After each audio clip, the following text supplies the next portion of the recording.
The moment Week 14 arrived, something in the air felt wrong. Fans didn't know why, analysts couldn't explain it, and even the players felt it in their bones. A storm was coming. And nobody knew which side of college football would collapse first. It was supposed to be a celebration.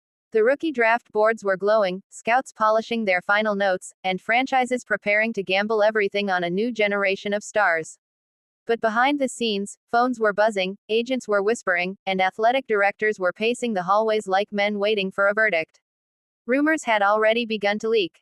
A legendary head coach had vanished from campus. A rising quarterback had pulled out of his scheduled meetings. And somewhere, in a downtown hotel that wasn't even supposed to be booked, two school boosters were seen entering a private elevator with a contract briefcase. The tension wasn't just rising. It was boiling. Across the country, freshman phenom Malik Dawson was waking up in his dorm room, his phone vibrating nonstop. He hadn't announced anything yet, not even to his teammates. But word had spread that he might skip his final season and enter the rookie draft weeks early. His coach didn't know. His teammates didn't know. His family didn't know. But someone powerful, did. On the other side of the country, the coaching carousel was spinning faster than ever. Big programs were firing coaches mid-flight. Others were throwing absurd, headline-shattering money to lure replacements. It felt like chess, but every piece was alive, angry, emotional, and they all wanted to be the king. At noon, the first bomb dropped. A top 5 program announced that their coach, a man who built the team from ashes, was leaving. Not for the NFL. Not for retirement. But for a rival school that had promised him everything: control, freedom, and a check with more zeros than anyone imagined. The internet exploded. Fans cursed. Players cried through Instagram stories. Commitments evaporated like steam. And suddenly, Week 14 didn't feel like Week 14 anymore. The rookie draft board trembled when Malik Dawson's name jumped from mid-first round to the top 3. Scouts panicked. Teams sent private jets. A franchise owner called his GM at 3 a.m. and demanded answers. But what nobody knew was why Malik was running. Meanwhile, Coach Harlan Reeves, the man abandoning his team, stood at a podium pretending to smile. Cameras flashed, but the room felt like a funeral. He didn't leave for money. He didn't leave for fame. He left because of a single phone call that shook him to his core.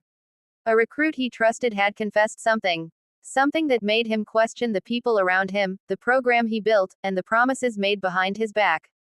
And that recruit was Malik. Draft chaos and coaching chaos were no longer separate storms.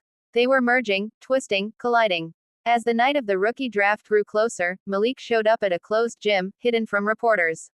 His eyes were tired. His arm felt heavy. But he kept throwing. Not for the scouts. Not for the cameras. For himself. Because Malik wasn't running away, he was protecting someone. A leak broke the internet just before sunrise.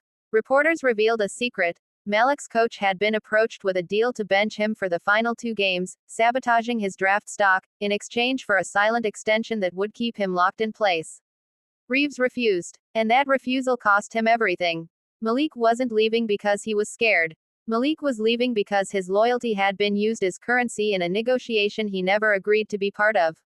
When the coaching carousel spun him off the ride, Reeves did the only thing he could. He told Malik to chase his dream, no matter the cost. On draft night, the arena hummed like a beast ready to roar. Fans packed the seats. Cameras glowed. Franchises prayed. Every team wanted the kid who didn't fold when the world pushed against him. Malik walked in wearing a black suit and a calm expression, but inside, he was trembling. Not from fear. From the weight of truth finally reaching daylight. The first pick came quickly. A linebacker. The second pick felt slow. A running back. And then the room went silent when the commissioner stepped forward, adjusting the microphone like he was preparing to deliver a prophecy. With the third pick, the Houston Mustangs select Malik Dawson. The arena detonated. Malik closed his eyes, feeling everything: the sacrifice, the betrayal, the loyalty, the choice that ripped him away from college football just to save the reputation of the man who protected him. The camera cut to Coach Reeves, watching from his new office at his new school. He smiled, not with pride for himself, but pride for Malik. None of the boosters, executives, or critics would ever know the truth. But Malik knew. And that was enough. After the pick, reporters swarmed Malik, demanding answers. Why did you leave? Why now? Why skip your last games? Malik paused before the microphone, letting the world settle into anticipation. He didn't expose anyone. He didn't drag anyone down. He simply said, sometimes, life gives you a chance to rise. And I wasn't going to waste it. Across the nation, locker rooms fell silent. Coaches nodded. Players felt the message in their bones. Because the truth was simple. The coaching carousel spins. The rookie draft rises. But character, real character, stands when both worlds collapse. Later that night, Malik sent one text message to Coach Reeves. Thank you for believing in me when it cost you everything. Reeves replied with 6 words. Go be the player they fear. In that moment, Week 14 wasn't just another chapter in football. It became a legend. A reminder that behind the draft picks, behind the contracts, behind the chaos, there are people with dreams, battles, sacrifices, and stories that never make the headlines. But sometimes, just sometimes, those stories rise above the noise. And they remind us why we love this game.